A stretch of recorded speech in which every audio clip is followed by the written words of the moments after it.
Cannetella, from the Gray Fairy Book, edited by Andrew Lang. There was once upon a time a king who reigned over a country called Bello Puojo. He was very rich and powerful, and had everything in the world he could desire except a child. But at last, after he had been married for many years and was quite an old man, his wife Renzolla presented him with a fine daughter, whom they called Cannetella. She grew up into a beautiful girl, and was as tall and straight as a young fir tree. When she was 18 years old, her father called her to him and said, "You are of an age now, my daughter, to marry and settle down. But as I love you more than anything else in the world, and desire nothing but your happiness, I am determined to leave the choice of a husband to yourself. Choose a man after your own heart, and you are sure to satisfy me."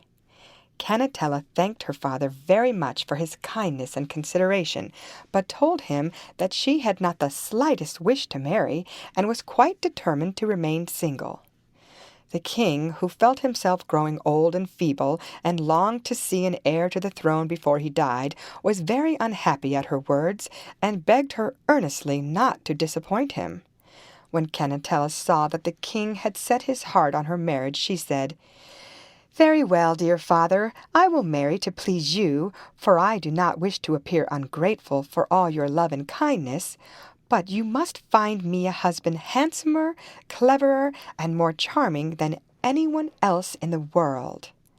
The king was overjoyed by her words, and from early in the morning till late at night he sat at the window and looked carefully at all the passers-by, in the hopes of finding a son-in-law among them. One day, seeing a very good-looking man crossing the street, the king called his daughter and said, "Come quickly, dear Cannetella, and look at this man, for I think he might suit you as a husband." They called the young man into the palace, and set a sumptuous feast before him, with every sort of delicacy you can imagine. In the middle of the meal the youth let an almond fall out of his mouth, which, however, he picked up again very quickly, and hid under the tablecloth. When the feast was over, the stranger went away, and the king asked Cannetella, "Well, what did you think of the youth?" "I think he was a clumsy wretch," replied Cannetella. "Fancy a man of his age letting an almond fall out of his mouth."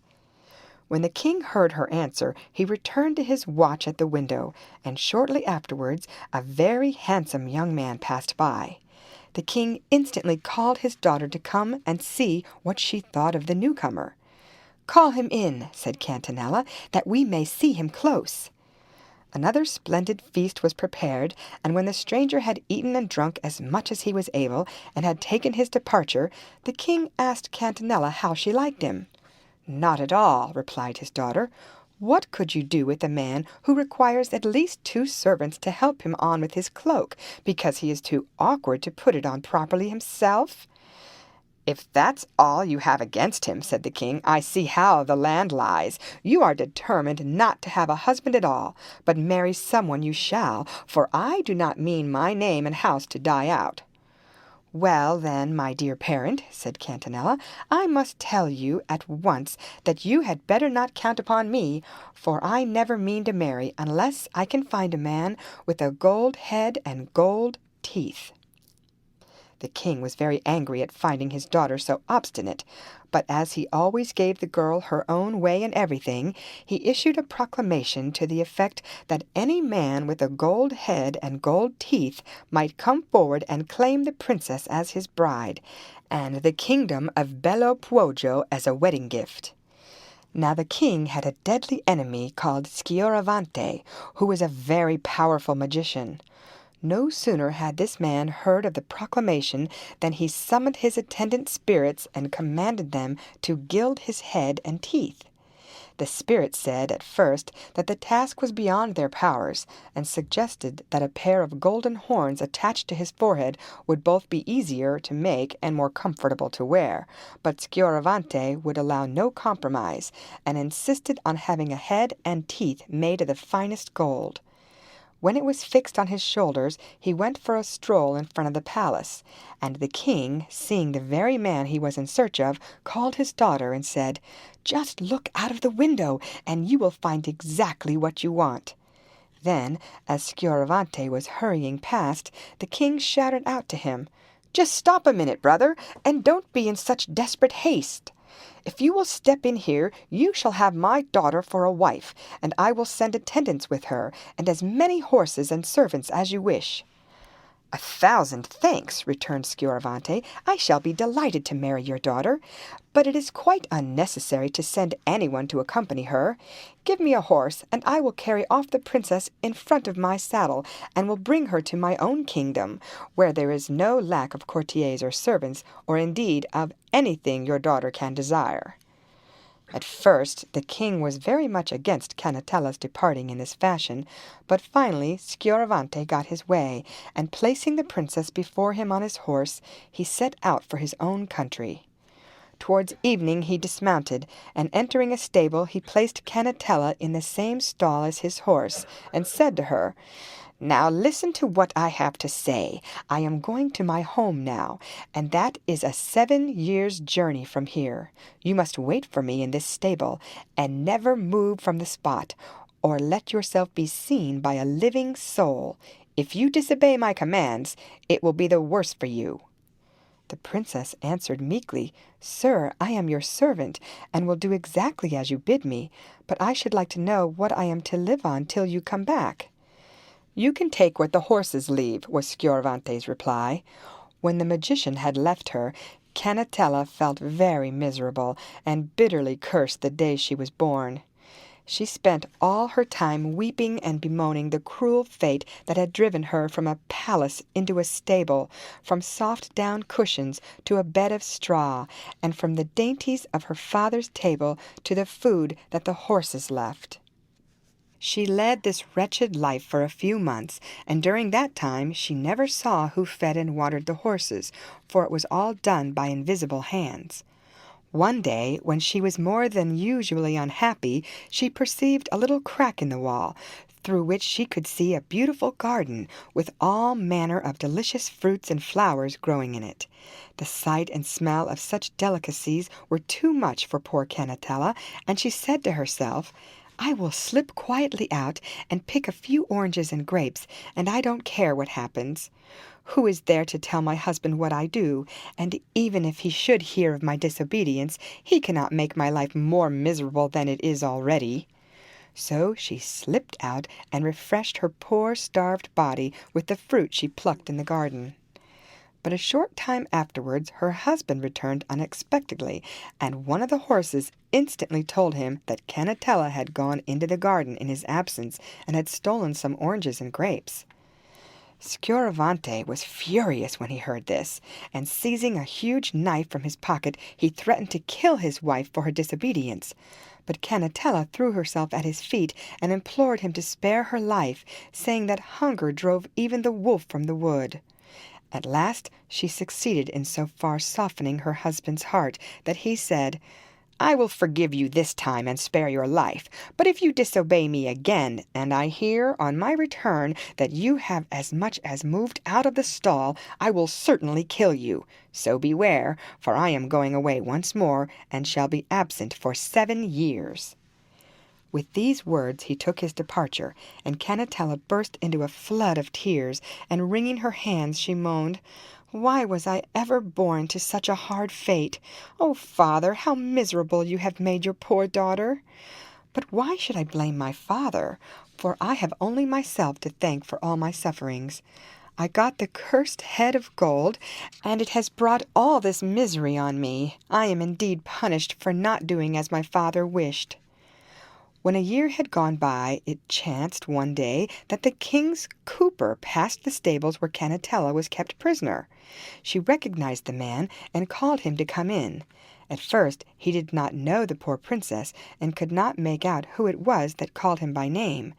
But when he heard Cannetella's tale of woe, he hid her in a big empty barrel he had with him, partly because he was sorry for the poor girl, and even more because he wished to gain the king's favor.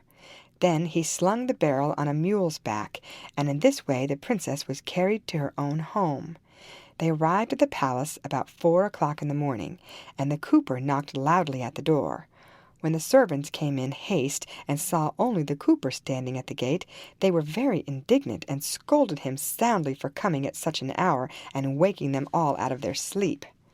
The king, hearing the noise and the cause of it, sent for the cooper, for he felt certain the man must have some important business to have come and disturbed the whole palace at such an early hour. The cooper asked permission to unload his mule, and Cannetella crept out of the barrel.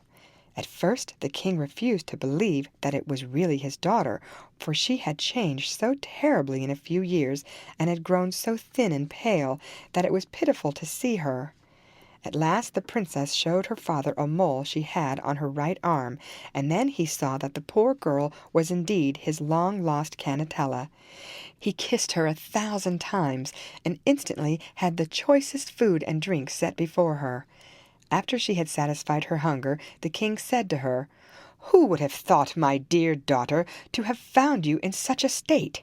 What, may I ask, has brought you to this pass?" Cannetella replied, "That wicked man with the gold head and teeth treated me worse than a dog, and many a time since I left you have I longed to die, but I couldn't tell you all that I have suffered, for you would never believe me. It is enough that I am once more with you, and I shall never leave you again, for I would rather be a slave in your house than queen in any other." In the meantime, Scioravante had returned to the stables, and one of the horses told him that Cannetella had been taken away by a cooper in a barrel. When the wicked magician heard this, he was beside himself with rage, and hastening to the kingdom of Bello, he went straight to an old woman who lived exactly opposite the royal palace, and said to her, "If you will let me see the king's daughter, I will give you whatever reward you like to ask for." The woman demanded 100 ducats of gold, and Scioravante counted them out of his purse and gave them to her without a murmur. Then the old woman led him to the roof of the house, where he could see Cannetella combing out her long hair in a room in the top story of the palace. The princess happened to look out of the window, and when she saw her husband gazing at her, she got such a fright that she flew downstairs to the king and said, "My lord and father, unless you shut me up instantly in a room with 7 iron doors, I am lost." "If that's all," said the king, "it shall be done at once," and he gave orders for the doors to be closed on the spot. When Scioravante saw this, he returned to the old woman and said, "I will give you whatever you like if you will go into the palace, hide under the princess's bed, and slip this little piece of paper beneath her pillow, saying as you do so, 'May every one in the palace except the princess fall into a sound sleep.'" The old woman demanded another 100 golden ducats, and then proceeded to carry out the magician's wishes. No sooner had she slipped the piece of paper under Cannetella's pillow than all the people in the palace fell fast asleep, and only the princess remained awake. Then Scioravante hurried to the 7 doors and opened them one after the other. Cannetella screamed with terror when she saw her husband, but no one came to her help, for all in the palace lay as if they were dead. The magician seized her in the bed on which she lay and was going to carry her off with him, when the little piece of paper which the old woman had placed under her pillow fell on the floor. In an instant all the people in the palace woke up, and as Cannetella was still screaming for help, they rushed to her rescue. They seized Scioravante and put him to death, so he was caught in the trap which he had laid for the princess, and, as is so often the case in this world, the biter himself was bit. The end.